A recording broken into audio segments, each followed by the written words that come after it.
Today, we take a look at the McFarlane Toys DC Multiverse Man-Bat in another exciting episode of Toys in My Closet with me, your host, Hebot.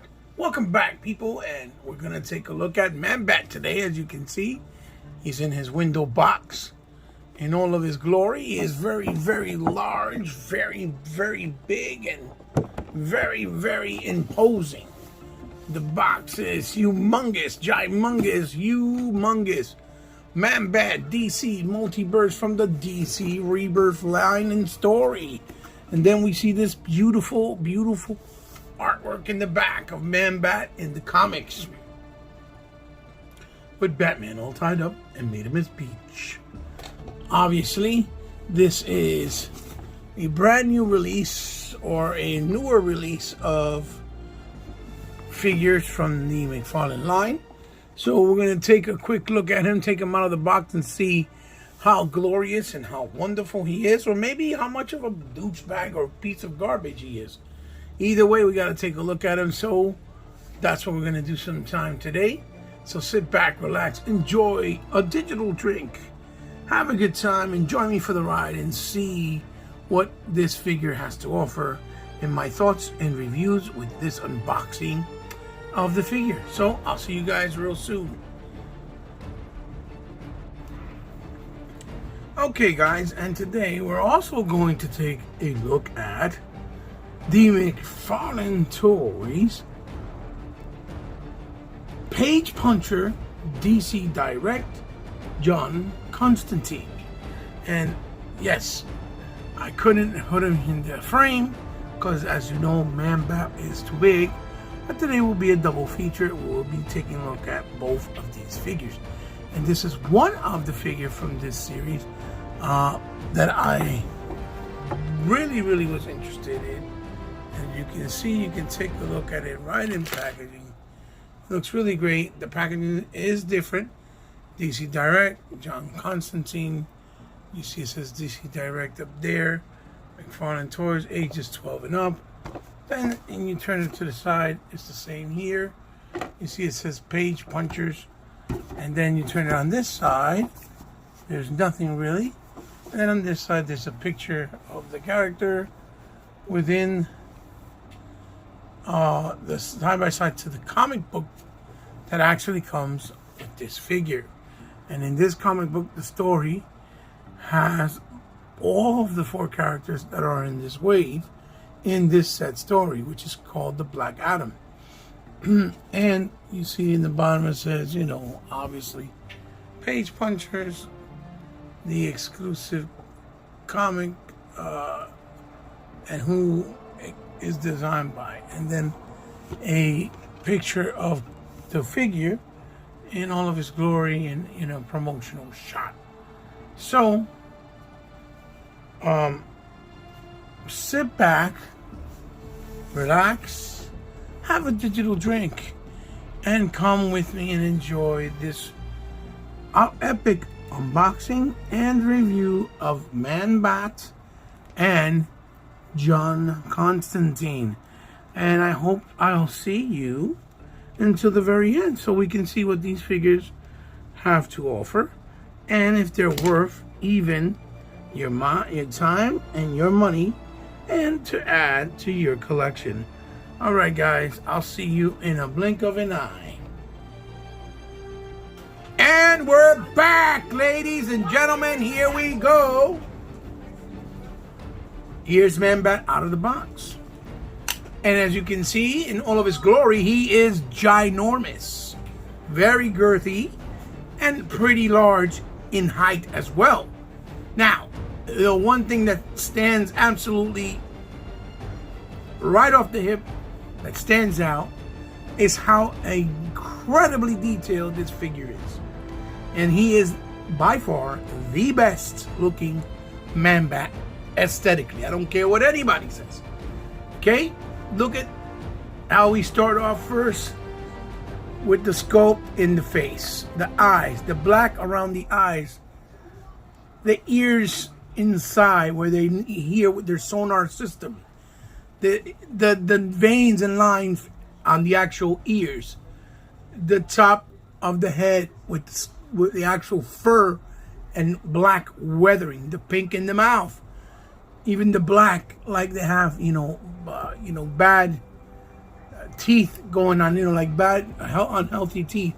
And then you see even the discrepancies with the teeth, one being longer and the other kind of in the middle, looking all discombobulated, because he's a man bat eating people and killing them and hurting them and using his teeth, and, from the aging through the years of using them. The fur all over his shoulders, on his chest line, coming down. This saw is a nice soft material. The layers to make it seem like it's layers of of like a mane on him. Then you have the arm, the fist closed with the bat wings there on top, and then bat wings here on the bottom. And then you have the muscle lines all over the chest, very wide, with the muscle in the torso area, of course, as you can see there. The six-pack, the wonderfully sculpted pants with the little belt buckle, right? And you see that it's sculpted really nice and tight, close, so it doesn't look like a diaper. It looks like an actual normalized type of growing area. The tethering and ripping on the pants, where you see there, and you can see the actual feet mutated and the skin. And in the camera, these two colors are coming off different. This looks like a lighter white type blue, and this one looks a little bit bluer. But in person, it doesn't look like that. I don't know if it's because it's two different plastic material. This is a lot softer and this is more rigid. So you can see the discrepancies in the paint when you're doing it on the camera. But in person, I can guarantee you it doesn't really look like that. It has kind of like a yellowy overwatch or overspray over it, or really lightly hint, but not a lot. Then you have obviously the knees, the way they're sculpted, all the way down to the calf area, the actual foot showing exposed with the monster feet, and then you have the black painting on the on the actual toenails. Now, so far, the only thing I can tell you that I don't like about this figure is that every single figure like this, they always do that kind of crouching angle, and even completely straighten it out, as you can see, it's still in a very angly turn. And the problem with this figure, it has a lot of weight to it on the top. So unless you stand it correctly, because the feet are big enough and they're flat, but they're kind of loose, not very tight. So what's going to end up happening is going to fall over every time. So you have to be careful when you stand them to make sure that he stays standing. So what I like to do is I put the feet down with my fingers like so, and then I kind of spread it a little bit. Spread it open a little bit like this. And when you spread it, he seems to stay standing with no issues whatsoever. And again, like I said, the figure looks imposing, very gorgeous to look at. It's a wonderful looking figure aesthetically. Here's the back. See all the muscle lines, the spine, rib cage, and then the rest of the mane with that nice black wash, like I said. And it's really, really, really, really nice. The back pockets on the buttocks area. See if I kind of move in certain angles, you can see they're very, very nice. Tethering on the bottom of the jeans, in the blue jeans, like it's ripped. With that ripped effect, since he mutated while having them on, kind of to give you that nice effect. So it's a beautiful figure. McFarlane team and his sculpting, these guys, they're really top notch. And McFarlane, whoever he's picked to work with him now, because I know he has a lot of younger kids as well, these guys are really talented. He has an eye for talent. These guys are doing a really phenomenal and great job. So let's take a quick pause. I'll show you what he came with real quick, and then we'll check out his articulation. So really fast, here is what he brings. Basically, the typical, now very well-known McFarlane round stand with the DC tempo, and a trading card with the beautiful artwork from the box, man bat in the front. As you turn it around, there is the man bat bio. If anybody wants to read it, there you go. And again, I guess this is where the figure kind of falls short, because although they are only $40 figures, you are getting your bang for your buck with the size of the figures and how detailed they are. It would have been nice to at least have maybe an extra spare of hands in a different position, or a nice other head with another type of expression. But there's a reason why in this case this figure couldn't bring extra hands, and I don't know really why the decision making of the design was done that way, but I'll show you guys in a few. I'll be right back. So here we go with the articulation. The head moves left and right, and it can move left and right without this piece, as you see. It does look down about that much, and then it can look up about that much. Now it's really hard for me to get this in frame and camera because the figure is so big, and my review area is really not that big. Then and the shoulders go up about that much, and he turns around 180 degrees. Then here he only has a single articulation on the elbow. That's it. Entonces, when we go down to the actual waist and wrist, I guess because of the way they sculpted this, where they didn't want it to pop off like a piece separate, they left it all one piece, and they didn't put an wrist articulation, and the fist is just closed. This is why you couldn't have extra sets of hands, and that I guess makes sense. Then up here, the torso, obviously, you got the whole shebang movement. It moves really nice. It goes down this much, like this, and then it hyperextends back about that much, like around that much. Hold on, let me bring the camera a little bit up. Give me a sec. Hyperextends up. Bring it up a little bit. Hyperextends back about that much. Then if you use the waist swivel, do got a little gappage there where you can see. When you use the waist swivel and you push it all the way forward, it's retarded the amount of range you got going forward and going backwards as well. Only problem is that you start seeing the ball peg peek out big time, and it looks like it's even about to pop out here in this area. So this part here should have been a little bit raised higher, I guess, or make this part here a little lower. I think they did it so that it can have a nice range of movement in the waist and thigh area. Then over here you have an actual thigh swivel, not bad at all.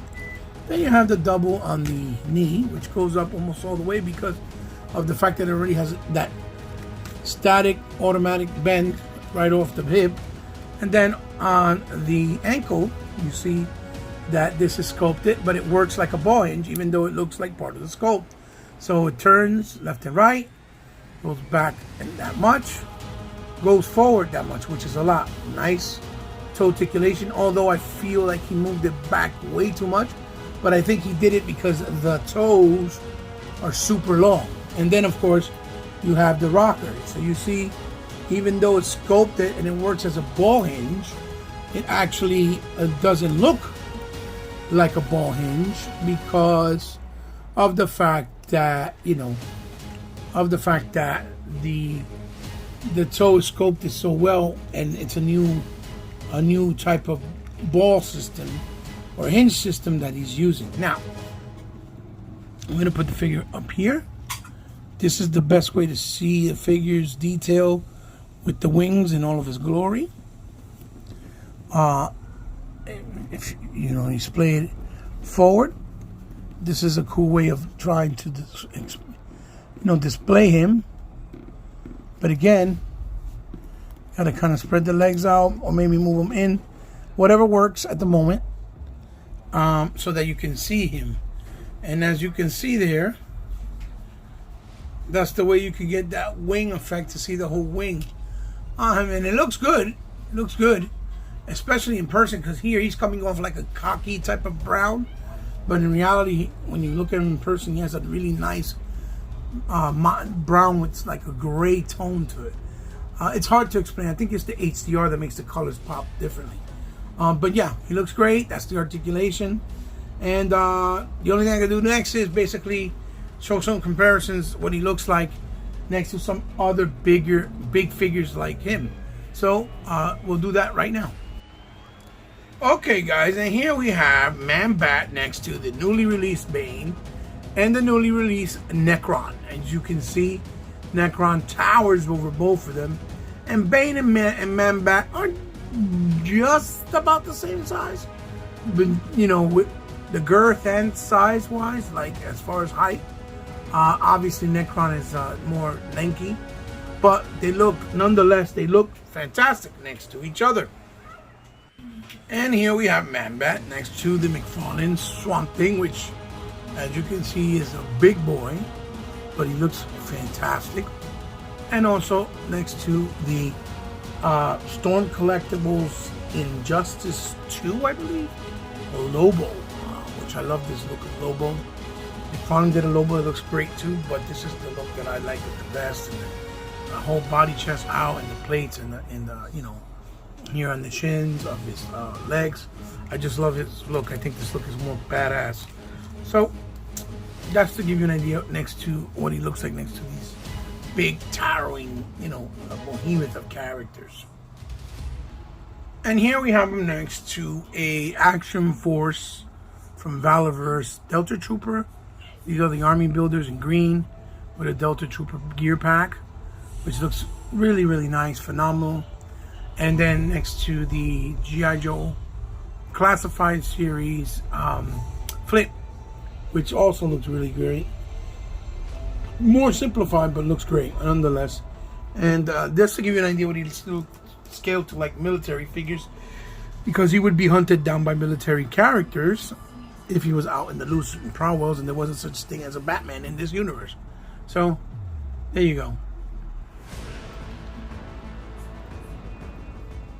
And last but certainly not least, here he is next to his counterpart. This is the DC Universe Classics Man-Bat.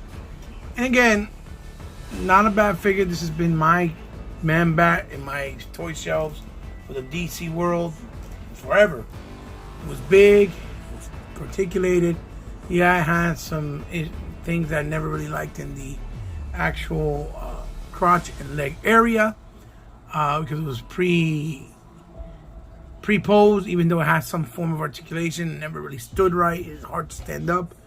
But as you can see, good. It has good, good face sculpt as well. Good details, nice wings and everything. But when you sit here next to the new McFarlane Man-Bat, it's just, there's no way to deny or even argue that this Man-Bat is just on another level, like on its own. It's just something crazy. Even though it has shortcomings, and this one has some things that are better than that, or than this version, but side by side, static-wise, the way they look, wow, McFarlane really stepped it up, and that's the way it should be. When you're gonna make a figure that already existed and that you had a good figure of it, like Mattel did and produced many years ago, what you bring should be better than what is out and what was offered before, because you got to step up the game. It's the way it should be with anything, and with figures and the community and figures, it makes a lot, and toy collecting, it makes a lot of sense. So bravo. I think I'm going to sell this one and move on, because life goes on. But this will be my permanent Man-Bat from this point going forward. So now let's take a look at the other figure in this review showcase, which will be John Constantine. And here we have the most generic of generic characters that you could ever find and see in a DC universe. None other than John Constantine, which they made a movie many moons ago, which was fantastic and underrated, with Keanu Reeves. And John Constantine, whether he looks as simple as he does, don't let his appearance fool you, because he is ultra powerful. And, let's take a closer look at John, at this figure. And as you can see, the figure has a really nice face sculpt with the 5 o'clock shadow, nice curly white hair with that wash inside of it, the thick eyebrows, blue eyes, the nice collar on the jacket with the black tie, white shirt inside, coming down the sleeves. He even has the sleeve peeking out at the end of the jacket on his wrist. The hands are painted really well, although I do have a scuff mark on mine. I believe I scratched it with an X-Acto knife, unfortunately. Really nice jacket, detailed down in the crotch area. See the belt buckle, the jacket folding, and maybe the rip on the jacket at the knees. Really nicely detailed all the way down to the shoes.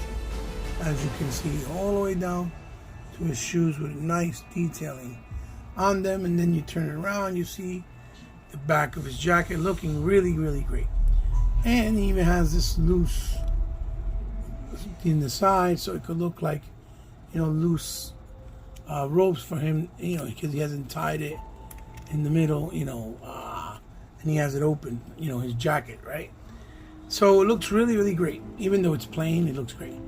And also, if you notice, he has a really nice hand with the indentations for a cigarette, because John Constantine is a chain smoker. Now, reason for him smoking, give you a little background. The reason for him smoking so much cigarettes is because he's trying to kill himself, because he has cancer in the lungs, and so he keeps smoking and smoking, trying to kill himself because he lost faith in God. And then God gave him the curse of having to fight off demons so that he would believe in him. But it goes so far as to the point where he questions God, and God purposely cures him so that he can stay on earth and continue fighting and battling the demons. Because, God is trying to make him understand that he exists and he's almighty, and that he needs to have faith in him. So it's a really cool dynamic in story. And Constantine's a really cool character. I've never had him before. Don't have a figure from the DC Collectibles line in the DC Universe. The Mezco one hasn't come out yet, but it looks fantastic. I would love to be able to get it, but it's actually very pricey. It's about $95 in comparison to this wonderful figure that you get from the Page Punchers series for only $25. So let's take a look at what he brings as far as accessories. So here we are. As far as accessories, there's some new things and there's some old things that we know traditionally, right? Especially with the McFarlane figures. So first and foremost that we know, here it is. Once again, it comes with a nice trading card. It says John Constantine, and it's the same cover as the comic book that it brings. Then we have the bio with a really nice artwork of Constantine. Now, it also brings the traditional stand. This time around comes packaged in a baggie, just like the card did it, just like the comic. Everything's nice and taped so that it doesn't ruin the magazine, or the comic rather, or the card itself, which is pretty cool. So let's take it out of the packaging. Brand new, minty fresh, whoop, whoop, with the DC tempo.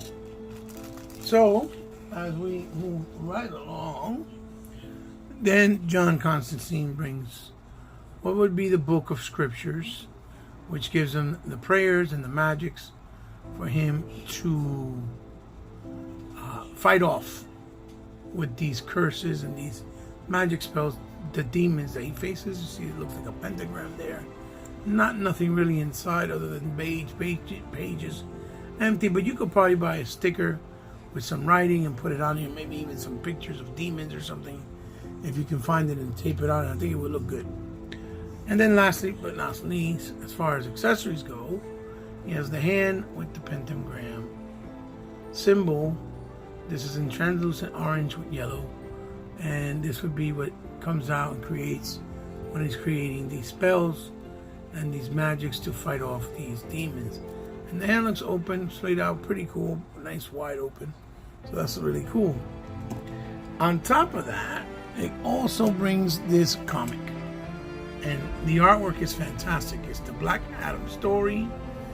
It tells you in the front all the illustrators from Scott Kurtman Prieto, and then you see the Superman there, Constantine, and the Batman. And it's really good page quality, really nice. I'm gonna read the story and see how it is. Now, I do want to note that every figure from this page puncher line, right, and then you see, go to the back, has some promotions and stuff, and then the DC logo in the back.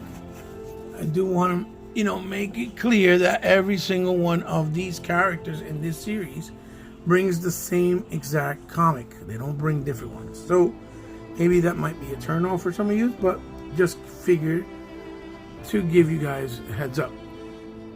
So now let's move on and see how well Constantine is actually articulated.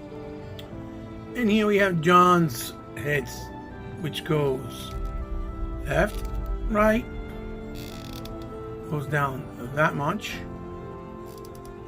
goes up, even though he has the collar, about that much, so it kind of hinders.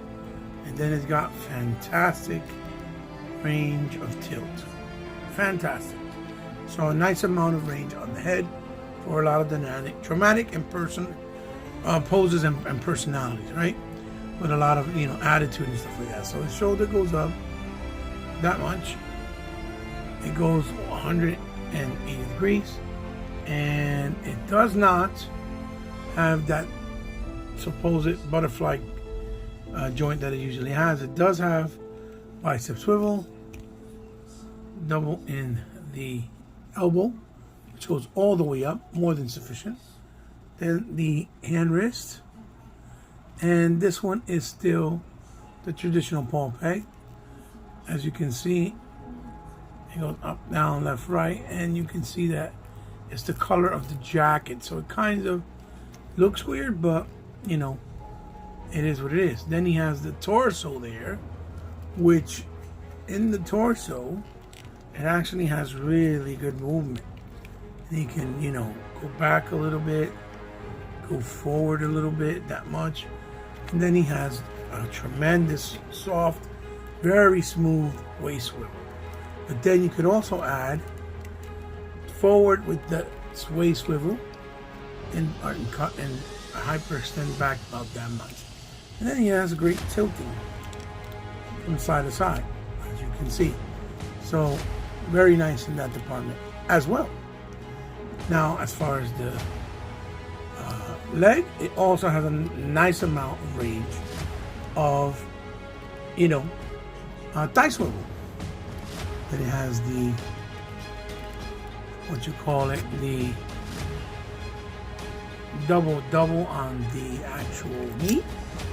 And of course, you have toe articulation, which goes up quite a nice amount.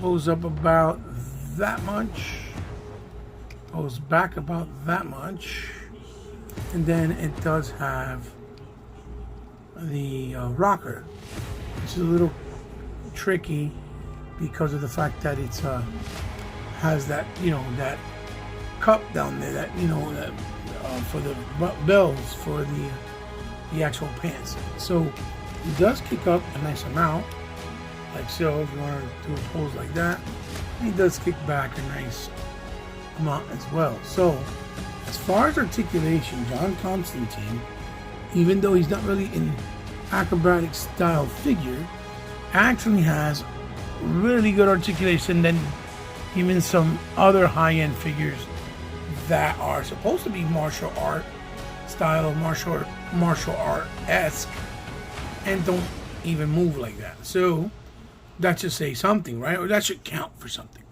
So now let's take a look at Constantine with some of his accessories. And here we go. Here we have John Constantine with all of his accessories.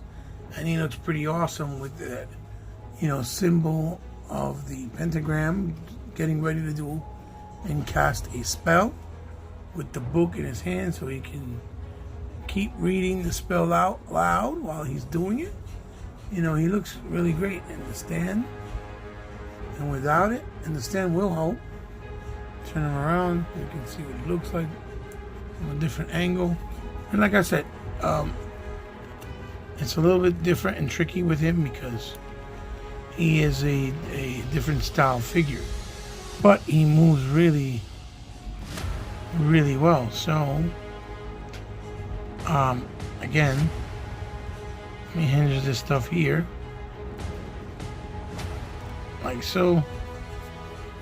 And turn it around. Well, you guys get the idea. Put it in his hand. Like so. And hopefully it'll stay there. Yeah. And you see how cool he looks in that pose. So John Constantine looks pretty badass-eria. So now let's bring in some figures to compare in size next to Constantine. So here we are, just for fun, put him next to an SH Figure Arts Common Rider Dragon Kamakuga, I think is his name. And you see that he's more in like the 5 1/4 inch scale. And then we have the robots, Tamashii Nation, Bandai, Pacific Rim 2, Ninja Samurai, oh my god, I forgot what it's called, robots from the movie. But again, this is also a little bit scaled, a little bit bigger, even though it's also Bandai style, like SH Art style, because it's supposed to be a mech, a giant mech. But they look cool, next to each other. Constantine stands like about 7 inches, so it's not bad, but just to give you an idea as far as size goes. So here you have them as far as worldly creatures next to the Mattel Masters of the Universe Revelations Scareglow, the San Diego Comic-Con version. And then obviously the one we just looked at not too long ago, Necron from DC Multiverse Universe. And these are the type of quote-unquote souls and characters you would be fighting off, these types of ghosts or demons. So looks pretty cool. And here he is next to some more human-like characters, even though they have superpowers. None other than the boys, Homelander, and the boys, the Noir figure from NECA. So you see that they're about the same size in height. I do have them all in different display stands, but they're all in the 7-inch realm, right, so to speak. So they look pretty good next to each other. And for one last comparison, here we have next to the Fortnite McFarlane Toys. Oh my god, I forgot his name. It's the robot character, and another robot character, but from Star Wars, Hasbro's Black Series from the Mandalorian show. Another new robot that was introduced, or android, so to speak. And give you an idea what he looks like next to some android-like, characters. Still looks pretty cool on the shelves, nonetheless. 6-inch versus 7-inch, and they look dope. They look pretty nice. So, unfortunately, I don't have another Constantine character to compare. So, from this point, we're gonna move on to my final thoughts of these figures and the review. So here we have it, ladies and gentlemen, boys and girls. The McFarlane Toys DC Multiverse, John Constantine and Man Bat. And my final thoughts are that they're both very good and great interpretations of the character. They look aesthetically phenomenal, fantastic. Now, do they have shortcomings? Of course they do. A little bit too bulky, some missing articulation, not enough accessories for display options. But as far as the paint apps, the articulation that is there, how it works, how it functions, it's all there and it's all great. But the biggest thing that we got to take from this, the biggest thing that we got to keep in mind is these characters are only $25 and $40 respectively. You are not going to be disappointed if you got this John Constantine for your shelves, for your representation of your collection, versus the old Mattel one that is completely overpriced and doesn't look nowhere near good as this, or with the upcoming Mezco. Granted, I know it's a premium product, it has cloth goods and things of that nature, but for the price, there's no comparison. It's just common sense. And same thing goes with our brother Man-Bat. For the representation, as you guys saw, although it was a good one, but I'm lucky enough that I have it, right? The Mattel Universe Classics, DC Universe Classics Man-Bat. But next to him, he feels absolutely dated. So, if there's another option out there, I really am not sure, because I think they made one for DC's either Direct, Ascensions, or Icons, one of those. I'm not sure, but it was more of a static figure, and it looked and felt more like a statue, even though it still looked good aesthetically. So, again, like I said, this is the best option and best interpretation of Man-Bat to this point. These figures are great. Thumbs up. Do they have shortcomings? Do they have flaws? Absolutely. But again, for the price point and the interpretation of what they look like, you can't beat it. This is the right way to go. This is the best option, in my personal opinion, for somebody that's been collecting since 1979. Okay, I was 4 years old. And I can only tell you from the heart, definitely you should pick them up and add them to your collection, because they're great figures. So guys, let me know what you think down in the comments below. Thumbs up if you like the video and review, or thumbs down. Share it with someone you think might like it. Also, thank you for all of you that continue giving me that continued support since day one, and have never turned your back on me and believed in me all this time. I love you guys, because without you guys, my channel would not be sustained, and I don't tell you guys enough. For all those that came to my channel first and new for the first time, thank you for stopping by. I hope you enjoyed the content. I hope you enjoyed my approach and my interpretation of how I do my videos. I know it's not very different from a lot of other people, but I still try to give my little flair here and there the best that I can.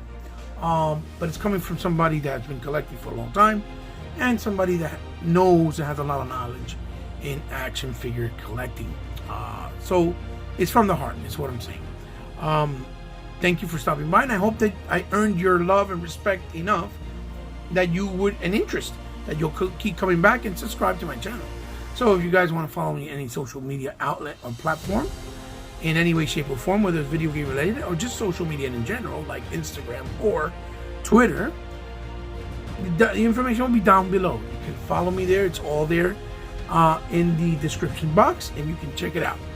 Also, one last thing, if you guys would like to help me out in any way, shape, or form, because you guys like what I do, enjoy what I do, and want to do something nice for the kindness of your heart, because you want me to continue to grow and have good content and help me out, there's a way you can do so. It's down in the description below. It's all there with my PayPal and Patreon information. Just like if you want to donate something for me to highlight, showcase, or review, it would be a pleasure. It would be an honor for me to do so. Just hit me up in the social media platforms, on DMs, so we can work out the particulars. Guys, this is your host, Heba, signing off with another episode of Toys in My Closet. And please stay tuned, because I have a lot more DC goodness coming up. And I have a couple of more stuff like from Nintendo, from Ninja Turtles, hopefully, God willing. And because I need to make the time, and and a Masters of the Universe review for some figures that are long overdue that I didn't do that I would like to do. So guys, I'll see you in the next one. Love you. Bye-bye.